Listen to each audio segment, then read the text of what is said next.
चक्षुर्मिलितमेन तस्मै श्रीचैतन्यमनोभीष्टं स्थापितमेन भूतले संरूपतामहं ददाति शपथम् वन्देऽहं श्रीगुरु श्रीयुतपदकमलं वैष्णवांश्च श्रीरूपं शग्रजातं सहगणा रघुनाथान्वितं साधयितं सावधूतां परिजनासहितां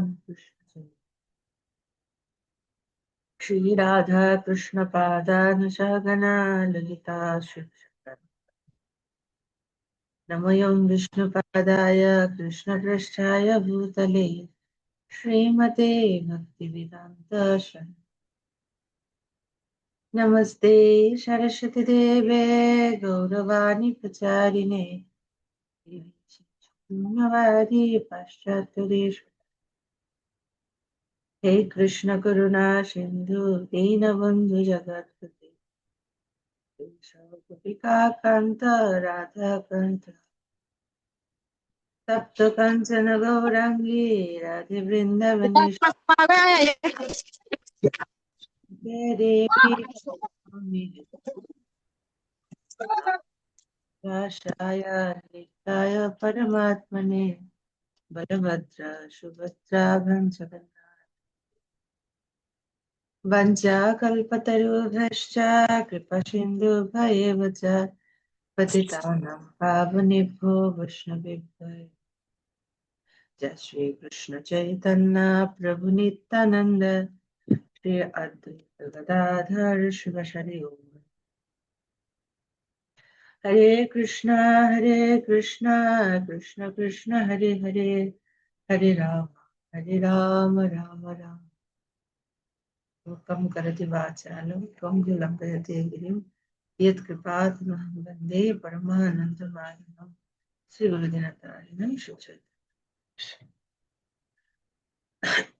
हरे कृष्णा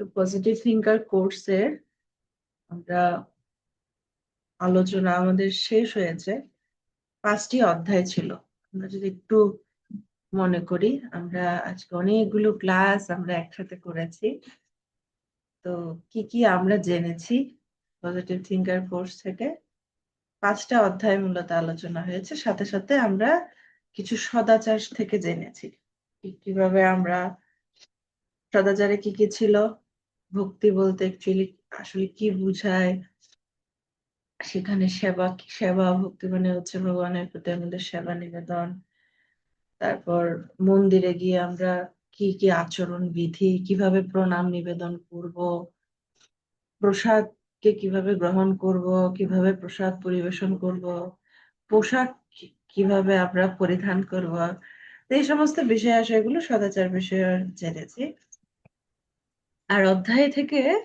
কোর্সের যে নির্ধারিত আলোচনা সেখানে আমরা কি জেনেছি প্রথম অধ্যায় জেনেছিলাম পারমার্থিক সদ্গুরু নির্বাচন সেখানে জেনেছিলাম যে সদ্গুরু এবং ভণ্ড গুরুর মধ্যে কি পার আমরা কিভাবে চিনবো এখানে আমরা একটা ভগবদ গীতার শ্লোক দেখেছিলাম 4th অধ্যায় 34 নং শ্লোক আমরা অধ্যায় দেখতে পাই বেশ কিছু শ্লোক আমরা পাই কিন্তু ঠিক আছে দ্বিতীয় অধ্যায়ে আমরা একটা শ্লোক পাই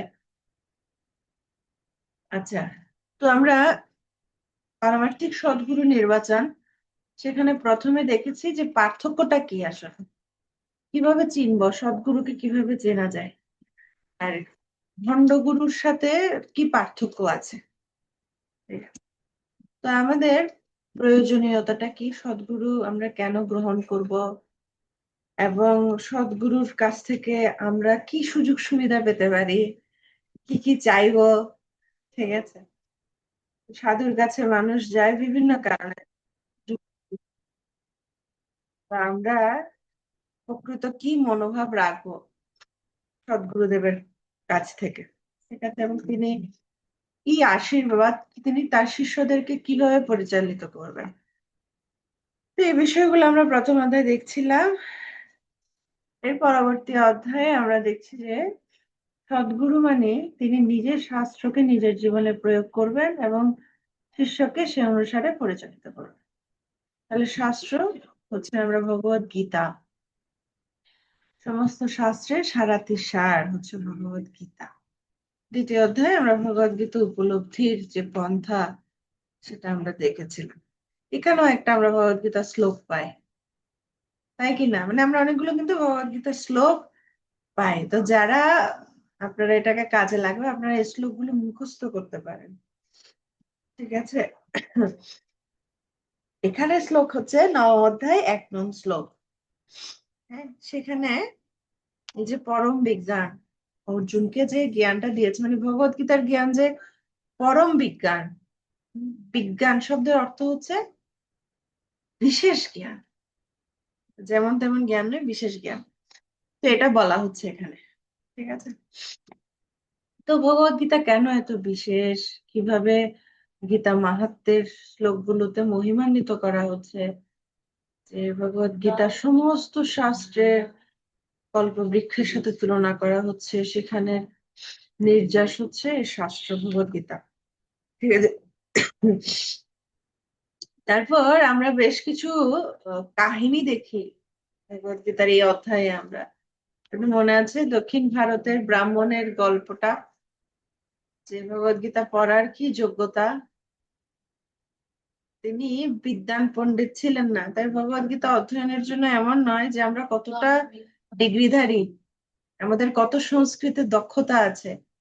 অনেক সময় অনেকে বলে যে না মাতাজি, আমার সংস্কৃত পড়তে আমি উচ্চারণ করতে পারি না, তাই আমি ভগবত গীতা পড়ি না। কিন্তু শাস্ত্র থেকে আমরা কি সিদ্ধান্ত পাই? যদি আমাদের উচ্চারণ ভুলও হয়, তথাপি কোনো সমস্যা নেই, আমাদের অধ্যয়ন করা উচিত ভগবত গীতা। যদি আমরা নাও বুঝি, তাও আমাদের কি করা উচিত? ভগবত গীতা পড়া উচিত, ঠিক আছে? যেমন দক্ষিণ ভারতের যে ব্রাহ্মণের, সেখান থেকে কি সিদ্ধান্ত? তিনি মূর্খ ছিলেন বলে শুদ্ধ শুদ্ধ বিচার নেই, সে কারণে সমস্ত ব্রাহ্মণেরা তাকে উপহাস করতেন। কিন্তু মহাপ্রভু বলছেন যে প্রকৃত ভগবত গীতা উপলব্ধির যোগ্যতা তার রয়েছে, ঠিক আছে? তো আমাদেরকে অনেক সহজ করে দিয়েছেন শিলা প্রভুপাদ, যে ভগবত গীতার যাতে আমরা উচ্চারণ সঠিকভাবে করতে পারি, ঠিক আছে? তথাপি যদি আমাদের কাছে মনে হয় যে না, আমরা মনে হয় ভুল বলছি, আমরা কারো কাছের আমরা শরণাগত হতে পারি, তার কাছ থেকে শিখতে পারি, কিন্তু আমাদের মূল বিষয় হচ্ছে আমাদের অধ্যয়ন করতে হবে, যাতে আমরা বাদ না দিই, ঠিক আছে? তো আজকের দিনে ভগবত গীতার কি যে প্রাসঙ্গিকতা সেটা আমরা দেখতে পাই এখানে। আমরা গ্রন্থে আমরা দেখেছিলাম ডিটেলস, যেটা বিজ্ঞানসম্মত। হ্যাঁ? তারপর উম, তৃতীয় অধ্যায় গুরুদেবের বিষয়টা জেনেছি প্রথম অধ্যায়ে। এখন আমরা তৃতীয় অধ্যায়ে দেখছিলাম আদর্শ শিষ্যের কি যোগ্যতা। এখানে আমরা একটা শ্লোক পাই, শ্লোক দ্বিতীয় অধ্যায় 7 নং শ্লোক, তাই না? আচ্ছা, তো এই ভগবদ গীতার এই শ্লোকে কি বলছে? অর্জুন বলছেন যে আমি কিংকর্তব্য বিমূঢ় হয়ে গেছি, এখন আমি সর্বতভাবে তোমার শরণাগত, আমাকে দয়া করে জ্ঞান উপদেশ প্রদান করো। তো শিষ্যের যোগ্যতা কি? শিষ্যের যোগ্যতা অনেক বিদ্বান হবে, অনেক গর্বান্বিত হবে, এরকম কিছু নয়। শিষ্যের যোগ্যতা হচ্ছে শিষ্য বিনীত হবে, তো এবং কি হবে? প্রশ্ন জিজ্ঞাসা করবে। আমরা ভগবদ্গীতা আরো একটা শ্লোক পাই না, তদ্বৃদ্ধি প্রণিপাতেন পরিপ্রশ্নেন সেবায়। তো সেখানে অর্জুনের দৃষ্টান্ত আমরা কি দেখছিলাম? দেখছিলাম যে অর্জুন কিন্তু অনেক বিশাল ধনুর্বিদ ছিলেন, যে স্বর্গে তাকে হায়ার করে নিয়ে যাওয়া হতো, ঠিক আছে? এত মহান যোদ্ধা, যে একজন মনুষ্য হওয়া সত্ত্বেও স্বর্গের দেবতারা তার ধনুর্বিদ্যাকে কাজে লাগিয়ে তাদের অসুরদের সঙ্গে যুদ্ধ করত। এবং তিনি অনেক অনেক অনেক বর প্রাপ্ত হন শিবের কাছ থেকে, ইন্দ্রের কাছ থেকে, অনেক মহান মহান বর তার ছিল। কিন্তু তথাপি তিনি বিভ্রান্ত হন, তথাপি তিনি সিদ্ধান্ত গ্রহণ করতে পারছেন না, তথাপি তার দিক নির্দেশনা গ্রহণের প্রয়োজন। তাই আমাদের ভগবত ভক্তিতে আমাদের কখনো স্বাধীন মনোভাব থাকা উচিত না। আমরা সবসময় কারো না কারো অনুগত থাকতে হবে। এটা হচ্ছে পরম্পরা। তো আমরা পরম্পরা থেকে যখন বিচ্ছিন্ন হব, তখন আমরা শুকিয়ে যাব। একটি গাছের পাতা আমরা দেখি না, গাছের পাতা সবুজ থাকে কখন, যখন গাছের সাথে যুক্ত থাকে, তাই না? তো তো ঠিক তেমনি এই যে আমাদের আমরা যার সাথে যুক্ত, তিনিও ঊর্ধ্বতনের সঙ্গে যুক্ত। ঠিক আছে? যেভাবে যে নির্যাস, যে রস, সেটা উপর থেকে প্রবাহিত হয়ে আমাদের মধ্যে আসবে। আর যদি আমরা কারোর সাথে যুক্ত না থাকি, আমরা কারো আনুগত্যে না থাকি, তাহলে কি হবে? আমরা স্বেচ্ছাচারী মনোভাবের কারণে আমাদের মনোভাবে সেটা ভক্তি করছি, কিন্তু সেটা আসলে উৎপাত। স্বতন্ত্রতার কোনো স্থান নেই। সেজন্য চৈতন্য চৈতামৃতে বলা হচ্ছে, আশ্রয় লইয়া বুঝে তারে কৃষ্ণ নাহিতে যে, আর সব মরে অকারণ। আশ্রয় লইয়া বুঝে, আমাদের আশ্রয় নিয়ে ভোজন করতে হবে। ঠিক আছে? তো এই চ্যাপ্টারটা মূলত অনেক ইম্পর্টেন্ট ছিল, যে কি কি গুণ, যোগ্যতা শিষ্যের থাকা উচিত। সেখানে অনেকগুলো আমরা দেখছিলাম, যে বিনীত সেবা থাকা উচিত, কৌতূহল থাকা উচিত, গুরুদেবের আদেশের প্রতি অবিচল আস্থা থাকা উচিত। সেখানে আমরা খুব সুন্দর সুন্দর শাস্ত্র থেকে কিছু রেফারেন্স দেখছিলাম না? হুম, কি কি রেফারেন্স আমরা দেখছিলাম? শ্রীকৃষ্ণের, সুদামার, বিষয় ধূমার, অরুণী, বেদ, উপমন্যু, তাদের যে শিষ্যগুলো, যে কাহিনী ছিল খুব সুন্দর। এবং প্রকাশ্য সত্যবাদিতা, যে সত্যকাম জাবাল, উনি গুরুদেবের সাথে একজন শিষ্যের কি পূর্ণ শরণাগতি থাকা উচিত। ঠিক আছে? অর্থাৎ গুরুদেবের বাক্যের প্রতি অবিচল আছে। গুরুমুখ পদ্ম বাক্য চিত্তেতে করিয়া ঐক্য, আর না করিয়া মানে।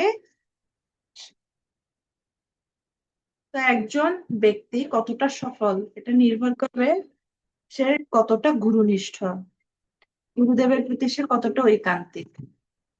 এটার উপর নির্ভর করবে সে ব্যক্তি কতটা সফল। ঠিক আছে? তো অ্যাকচুয়ালি আমাদের সবকিছুতে আমাদের সফলতা নির্ভর করবে, আমাদের অগ্রগতি নির্ভর করবে আমরা কতটা গুরুদেবের প্রতি ঐকান্তিক। ঠিক আছে? আর সদ্গুরুদেব প্রাপ্ত হওয়া অনেক সৌভাগ্যের বিষয়। তো সেটা প্রাপ্ত হওয়ার পর সেটা মূল্য দেওয়া উচিত। আচ্ছা, তো তৃতীয় অধ্যায়ে আমরা এতটুকু পড়েছি। তারপর চতুর্থ এবং পঞ্চম অধ্যায়, এই দুটো অধ্যায় একটু রিলেটেড ছিল। আমরা পুনর্জন্ম নিয়ে একটু আলোচনা করেছিলাম। না, পুনর্জন্মটা যে বাস্তব কিনা, কিছু বৈজ্ঞানিক ভিত্তি দেখেছিলাম জীবাশ্ম থেকে, যে না হঠাৎ করে এক একটা প্রাণী লুপ্ত হয়ে যাচ্ছে আর একটা প্রাণীর উদ্ভব হচ্ছে, এরকম নয়। বিবর্তনটা হচ্ছে কি, হ্যাঁ আগেও ছিল, আগেও সমস্ত প্রাণীরা একসাথে ছিল, ত্রেতা যুগের বিষয়টা দেখেছি। এবং হচ্ছে কিন্তু বিবর্তন বলতে কি বোঝানো হচ্ছে শাস্ত্রে? চেতনার বিবর্তন। চেতনার বিবর্তন কি? যে আত্মা বিভিন্ন শরীর পরিবর্তিত হচ্ছে চেতনা অনুসারে, নিম্ন যোনি থেকে উচ্চতর যোনিতে ভ্রমণ করছে, সেটা হচ্ছে প্রকৃত বিবর্তন। ঠিক আছে? তো এই মনুষ্য জন্ম অত্যন্ত দুর্লভ। আমরা বিবর্তনের সর্বশ্রেষ্ঠ চেতনা হচ্ছে, উন্নত চেতনা হচ্ছে। তো ওখানে আমরা ভরত মহারাজের কাহিনী দেখি। এই ভরত মহারাজ, তিনি হচ্ছেন ঋষভ দেবের পুত্র।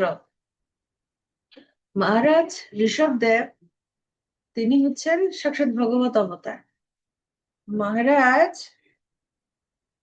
নাভি এবং মেরু দেবী, তাদের কোনো সন্তান ছিল না। এবং বংশ রক্ষার্থে তারা কি করছেন? তারা এক সন্তান কামনা করছেন এবং ব্রাহ্মণদের দ্বারা যজ্ঞ অনুষ্ঠান করেছেন। ব্রাহ্মণরা এত মহান শুদ্ধ ভক্ত, যে তাদের এতটা পাওয়ার, যে তাদের শক্তি বলে, ব্রাহ্মণদের শক্তি বলে সাক্ষাৎ ভগবান যজ্ঞে আবির্ভূত হলেন। এবং খুব সুন্দর ভাবে তো ভগবানের স্তুতি করছেন ব্রাহ্মণরা, যখন মানে ভগবান সামনে এসেছেন। তো ভগবানের স্তুতি করছেন, ভগবান বলছেন যে তোমাদের প্রতি আমি অত্যন্ত প্রসন্ন, সেজন্য তোমাদের কারণে আমি আবির্ভূত হলাম। তো তারা খুব বিনয়বশত বলছেন যে ভগবান, কিন্তু আমরা আমাদের জন্য ডাকিনি, আমরা ডেকেছি আমাদের রাজা, হ্যাঁ, মহারাজ মেরু, মহারাজ নাভি এবং মেরু দেবী, তাদের সন্তান কামনায় তারা আপনার মতো এক পুত্র কামনা করছে। হ্যাঁ, তো তখন ভগবান বলছেন আমার মতো, ভগবানের মতো তো কেউ নেই না, ভগবান হচ্ছেন অদক্ষজন, কেউ তার সমান নয়, কেউ তার চাইতে শ্রেষ্ঠ নয়। তো যেহেতু ভগবানের মতো বলছে, তাহলে বলছে কি আমাকেই আসতে হবে। তখন ভগবানের অবতার মহারাজ ঋষভ, ঋষভ, ঋষভ শব্দের অর্থ হচ্ছে শ্রেষ্ঠ। তো উনি আচরণের মধ্যে এত শ্রেষ্ঠ ছিলেন যে তার নামকরণ করা হয় ঋষভদেব। তিনি ভগবত অবতার। তো পরবর্তী এই ঋষভদেবের 100 পুত্র হন। এই 100 পুত্রের মধ্যে মহারাজ ভরত হচ্ছেন সর্বজ্যেষ্ঠ। সেই মহারাজ ভরতের চরিত্র আপনারা পড়বেন পঞ্চম স্কন্ধ শ্রীমদ্ ভাগবতমে। মহারাজ ভরতের কার্যকলাপ, তিনি শশাগড়া পৃথিবীর রাজা এবং 1 কোটি বছর তিনি এই রাজ্যভোগ ও করে, রাজ্য পরিচালনা করেন। অর্থাৎ পিতৃপ্রদত্ত, যেহেতু জ্যেষ্ঠ সন্তান না, তার উপর রাজ্যভার ছিল। তো 1 কোটি বছর রাজ্য শাসন করার পর তিনি তা কি করেন, তা অর্পণ করেন, সেই সমস্ত কিছু করে তিনি ভগবত উপাসনার জন্য তিনি বানপ্রস্থ বনে প্রবেশ করেন, তপস্যা করেন এবং অত্যন্ত কঠোর। তিনি কোথায় যান, বুঝছিলাম এটা ভুলে গেছে, পুলহ আশ্রমে, পুলহ আশ্রমে যান। কেন? সেখানে গণ্ডকী নদী প্রবাহিত হচ্ছে। গণ্ডকী নদী এত পবিত্র, যেখানে শালগ্রাম শিলা পাওয়া যায়। তো শালগ্রাম শিলার কি চিহ্ন, সেখানে উপরে নিচে চক্র চিহ্ন থাকে। শালগ্রাম শিলা সাক্ষাৎ ভগবান। তো শালগ্রাম শিলার স্পর্শে এই গণ্ডকী নদী অত্যন্ত পবিত্র। তো তিনি এই গণ্ডকী নদীতে প্রতিদিন স্নান করে তিনি অত্যন্ত কঠোর তপশ্চর্যা পালন করছিলেন, এবং তিনি বলা হচ্ছে তিনি ভাব স্তরে আদৌ শ্রদ্ধা বা সাধু সঙ্গ, ভজনে ক্রিয়া, অনর্থ নিবৃত্তি, শ্রদ্ধা, নিষ্ঠা, রুচি, আসক্তি, ভাব, প্রেম, ঠিক আছে, সর্বোচ্চ স্তর হচ্ছে প্রেম, এর আগের স্তরটা হচ্ছে ভাব। এই ভাব স্তরের ছিলেন, ঠিক আছে, এই মহারাজ ভরত। তথাপি তিনি কি হয়ে গেছেন, একটা হরিণ শিশুর প্রতি আসক্ত হন, এবং মৃত্যুর সময় সেই হরিণ শিশুর কথা চিন্তা করার ফলে পরবর্তীতে হরিণ দেহ প্রাপ্ত। যেহেতু তিনি অত্যন্ত ভগবত ভক্তি পরায়ণ ছিলেন, তাই তার স্মৃতি অক্ষুণ্ণ ছিল। পরবর্তী কাহিনী আমরা জানি, আমরা পড়েছি, তাই না? তো মহারাজ ভরতের এই কাহিনীটা আমরা দেখলাম যে আমাদের কিভাবে প্রস্তুতি নেওয়া উচিত, এবং পুনর্জন্মের বিষয়টা আমরা আরো ক্লিয়ার হলাম। ঠিক আছে, আচ্ছা। তো আমরা এই 5টা অধ্যায়ে আমরা এই বিষয়গুলো জেনেছি। আপনাদের কারো কোনো প্রশ্ন আছে? কিছু বুঝতে কোনো টপিকটা কঠিন লেগেছে, আপনাদের একটু বুঝার প্রয়োজন আছে?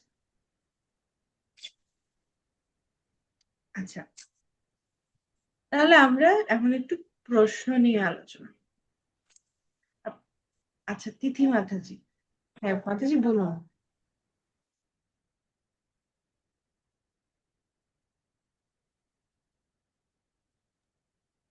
তিথি মাতাজি বলুন।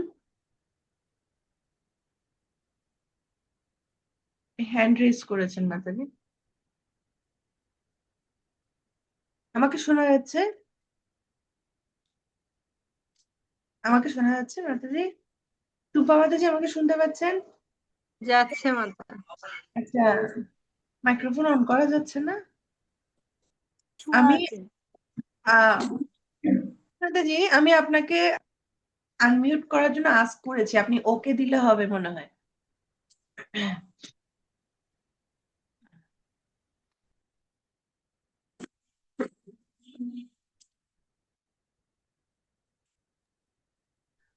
মাতাজি আপনার প্রশ্নটা আপনি লিখে দেন তাহলে চ্যাট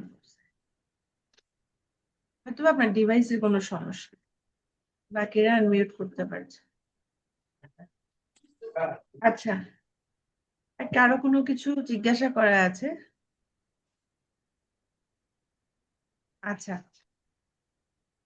তাহলে মাতাজি আপনি লিখে দিন। কেমন? আনমিউট দিয়েছিলাম, হচ্ছে না।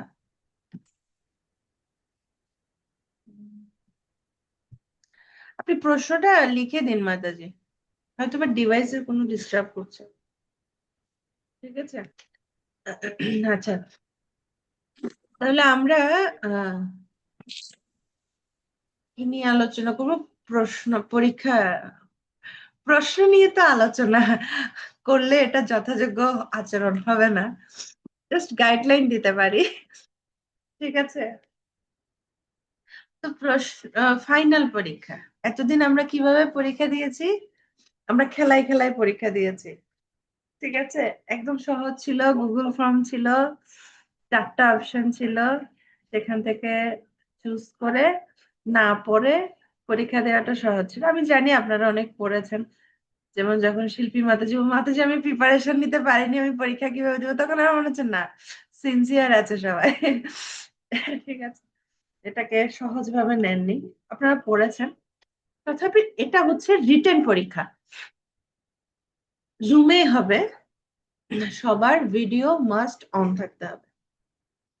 ভিডিও যদি অন না থাকে পরীক্ষা চলাকালীন সময়ে আপনাদেরকে রিমুভ দেয়া হবে, বুঝতে পারছেন?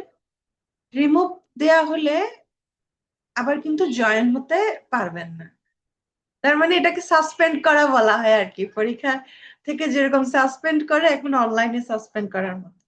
তাই ভিডিওটা অফ করবেন না, পরীক্ষা চলাকালীন সময়ে ভিডিও অন রাখতে হবে। ঠিক আছে। পরীক্ষা কত মার্কস? রিটেন এক্সাম 60 মার্কস, 60 নম্বরের লিখিত পরীক্ষা। ঠিক আছে, তার মধ্যে 4টা প্রশ্ন আসবে সৃজনশীল। সৃজনশীল প্রশ্ন সৃজনশীল প্রশ্ন মানে আমরা সবাই পরিচিত সৃজনশীল প্রশ্ন, না? পরিচিত নয়? সৃজনশীলে পাননি আপনাদের নিজে? আচ্ছা ঠিক আছে, আমি বলছি সৃজনশীল প্রশ্ন মানে এটা ওরকম কঠিন কিছু নয়, একটা অনুচ্ছেদ থাকবে। ঠিক আছে, সেই অনুচ্ছেদের আন্ডারে 4টা প্রশ্ন থাকে। 4টা প্রশ্ন আপনাকে সৃজনশীল বলছি মানে এমন নয় যে আপনাকে পুরো লিখে লিখে পৃষ্ঠা ভরিয়ে ফেলতে হবে, এরকম নয়। এটার মানে হচ্ছে আপনাকে টু দা পয়েন্টে লিখতে হবে, বুঝা যাচ্ছে? প্রশ্ন যেটা বলেছে সেটা। তো একটা প্রশ্ন, 1 নম্বর প্রশ্ন, একটা অনুচ্ছেদ দেয়া হলো, সেই অনুচ্ছেদের আলোকে 4টা প্রশ্ন আছে, ক, খ, গ, ঘ। ক প্রশ্নের মার্কস 1, খ প্রশ্নের মার্কস 2, গ প্রশ্নের মার্কস 3, ঘ প্রশ্নের মার্কস 4। কিন্তু আপনাকে এমন নয় যে 4 নাম্বার মানে 4 পৃষ্ঠা, 3 নাম্বার মানে 3 পৃষ্ঠা, এরকম নয়। এখানে পেজ দেখে নাম্বার দেওয়া হবে না, টু দা পয়েন্ট। হতে পারে ক তে প্রশ্ন এসছে, 1 ওয়ার্ডে উত্তর, 1 নাম্বার 1 ওয়ার্ডে উত্তর, সেটা এক কথায় যত সংক্ষেপে লিখতে পারেন তত ভালো। সাপোজ গ তে প্রশ্ন 3 নাম্বার, সেখানে সাপোজ আসতে পারে যে আদর্শ শিষ্যের যোগ্যতা কি কি। ঠিক আছে, তো সেখানে কয়টা রয়েছে? 4-5টা যোগ্যতা রয়েছে। ঠিক আছে, তো এইভাবে প্রশ্নগুলো আসবে। এখানে এমন নয় যে আপনাকে গাদা গাদা লিখতে হবে, টু দা পয়েন্টে আনসার করবে। আবার এরকম প্রশ্ন আসতে পারে যে প্রশ্নগুলো আপনারা গ বিভাগ এবং খ বিভাগ, গ বিভাগে লিখেছেন না অনেক সময়, কিছু প্রশ্নগুলো ওরকম না যে সে আপনার বন্ধু, সে তাকে কিভাবে বুঝাবেন। হ্যাঁ, তো ওরকম যদি প্রশ্ন আসে, যেভাবে আপনারা মডিউলে লিখেছেন আমি বলছি না যে এক্স্যাক্টলি ওই কোয়েশ্চেন গুলো আসবে, আমি জাস্ট বলছি ওই ধরনের কোয়েশ্চেন গুলো আসলে মডিউলে কিভাবে লিখেছেন, অল্প কথাই লিখেছেন। আমি দেখেছি আপনারা ম্যাক্সিমাম উত্তরগুলো অল্প কথায় গুছিয়ে লিখেছেন, ডিটেলস লিখার দরকার নেই। কিন্তু মডিউলের জায়গা তো ছোট, এখন আপনাদের খাতার পৃষ্ঠা তো মোটামুটি পেজ আছে।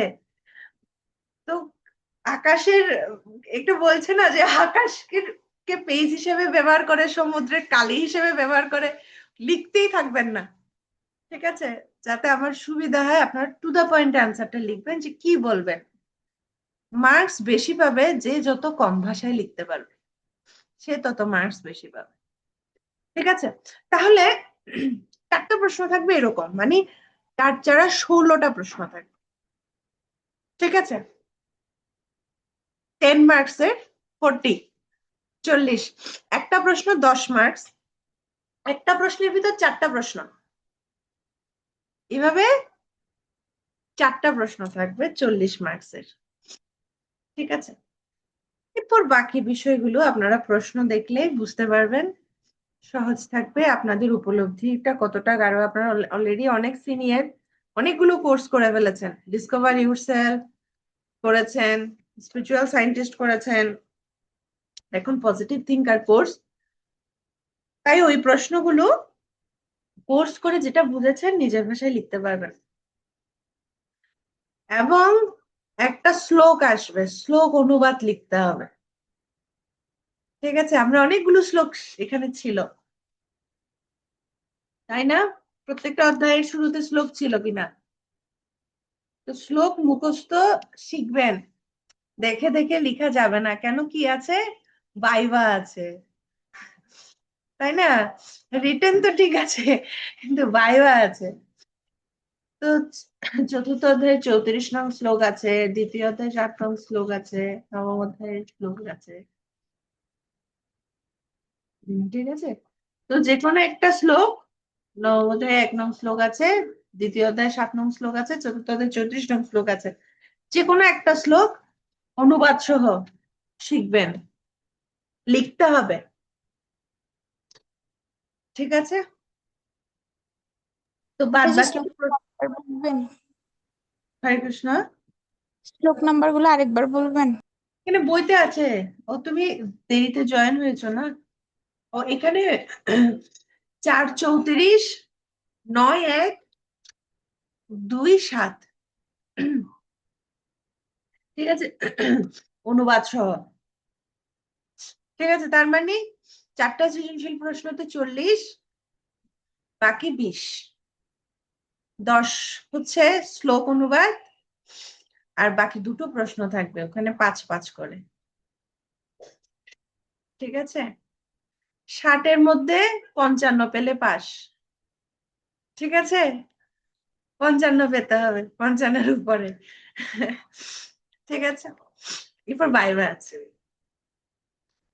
তো রিটেন পরীক্ষা কখন হবে, এটা হচ্ছে বিষয়, আগামী বৃহস্পতিবার,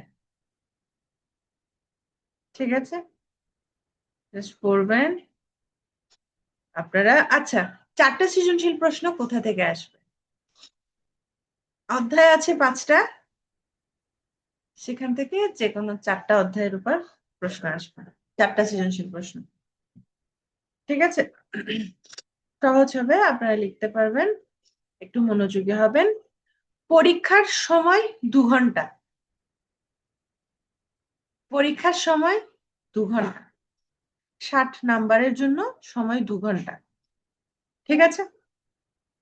তো আগামী বৃহস্পতিবার লিখিত পরীক্ষা হবে, এবং ভাইবার ডেট আগামী বৃহস্পতিবার।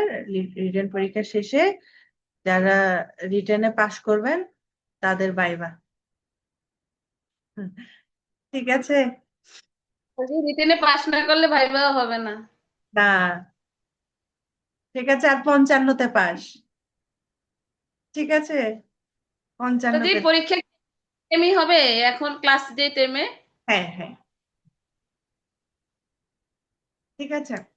আমি চিন্তা করছি, আচ্ছা আপনাদের যদি 6টা থেকে আমাদের আপনাদের অসুবিধা, আমি জানি না টাইমটা চেঞ্জ করলে হঠাৎ কারো অসুবিধা হবে কিনা।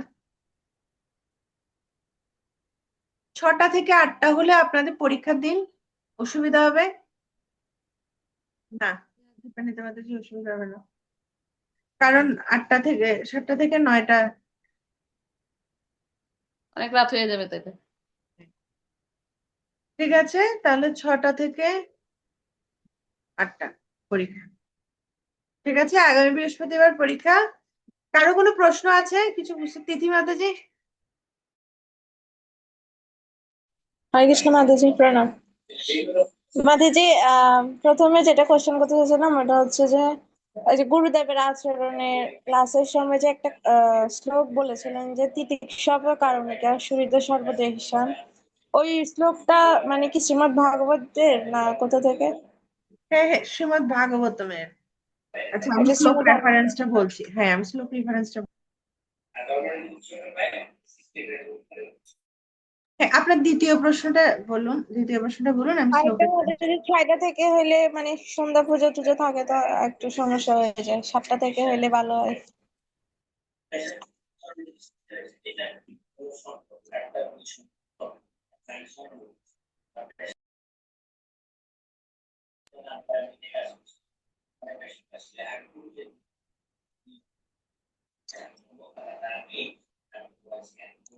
কৃষ্ণ মাতাজি।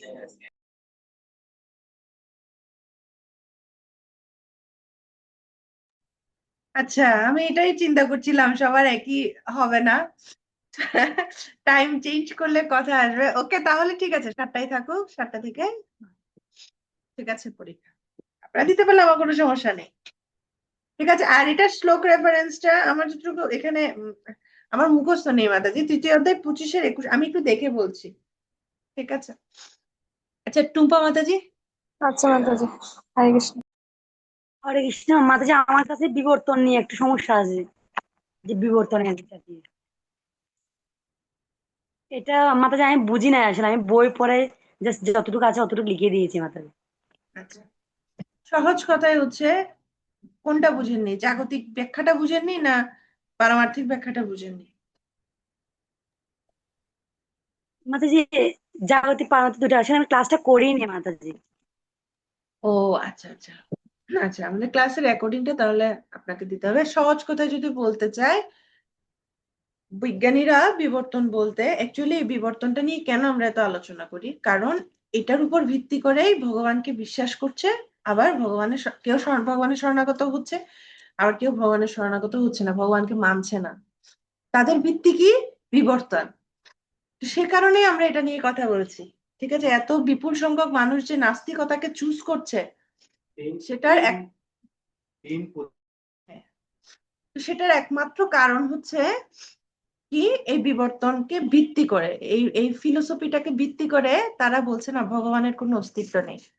কিভাবে মানুষ উদ্ভব হচ্ছে? ভগবান সৃষ্টি করছে না, বিবর্তনের মাধ্যমে হচ্ছে।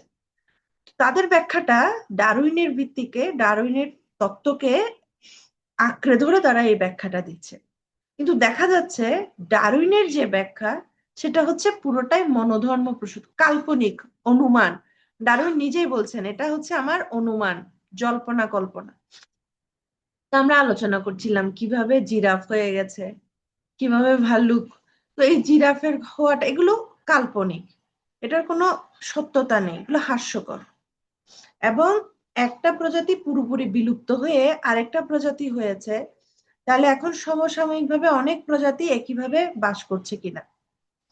তো প্রকৃত প্রকৃত বিবর্তন কি?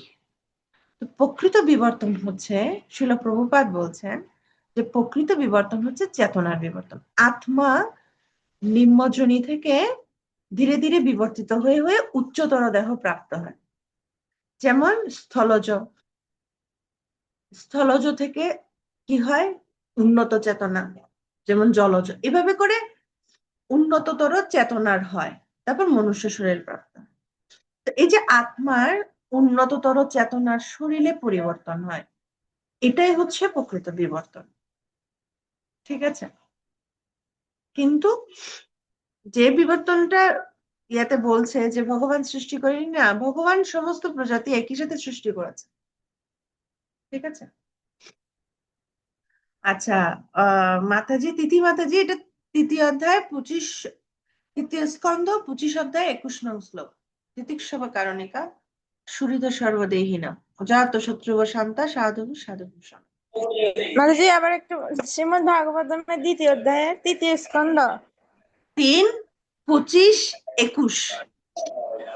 ঠিক আছে, আচ্ছা, 3, হরে কৃষ্ণ 25, মাতাজি। 21। আচ্ছা, ঠিক আছে। আর কারো কোনো কিছু জানার আছে? ওকে, তাহলে আমরা আজকে এখানে রাখছি।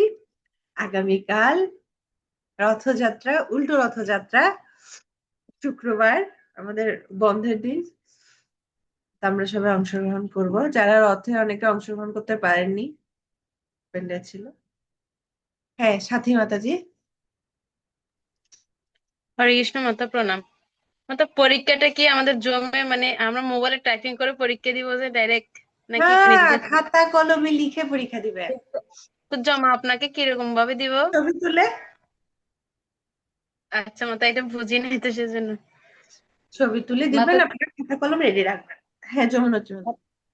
আমাদের যে যে পরে যে ফিল আপ করছি মডিউল, এটা কি আপনাকে দিতে হবে?